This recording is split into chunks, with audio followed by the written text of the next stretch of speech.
පටාචාරා පළමු දරු ප්‍රසූතිය සඳහා මව්පියන් ළඟට යාමට පිටත් වුණද ඇයට පැල්පත තුළම දුෂ්කර ලෙස දරු ප්‍රසූතිය කරන්නට සිදු වුණා. කාලයගේ ඇවෑමෙන් දෙවන වතාවෙහිද දෙවන දරු ප්‍රසූතිය සඳහා සැලැත් නුවර තම මව්පියන් කරා යෑමට අදහස් කරමින් ස්වාමියාත් දරුවත් සමග ඇය සැලැත් නුවරට යාමට පිටත් වුණා. දහවල ගෙවී අවසන් වී රාත්‍රිය උදා වුණා.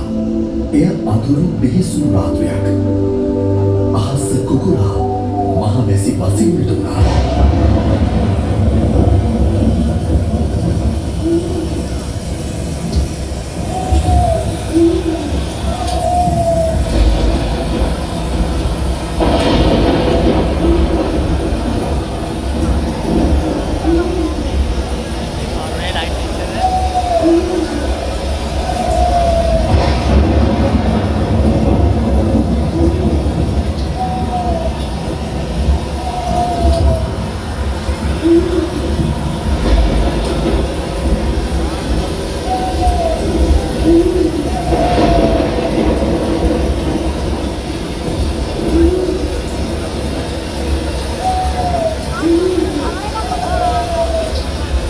රූපවතී නැත්නම් පටාචාරා ප්‍රසූත වේදනාවෙන් සිටින විට ස්වාමියා ඇයට ආහාරයක් දෙනීම සඳහා ඒ නඩු රැගෙන ඒමට මහා වනයට ඇතුළු වුණා.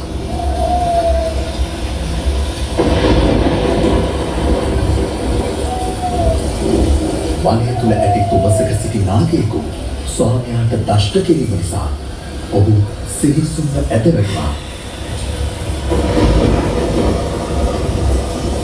අනෝරා වැස්සෙහිම දෙවන දරුවා බිහි කළ පටාචාරාව පසුවදා උදෑසන ඇගේ හානිය වැනි මියගිය ස්වාමියාගේ දේහය දැක හඬා වැටෙන්නට පටන් ගත්තා.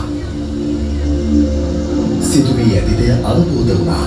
පටාචාරාව හඬමින් දරුවන් දෙදෙනාද රැගෙන සැලැත් නුවරට යාමට පිටත් වී අචිරවතී නදිය අසලට පැමිණියා.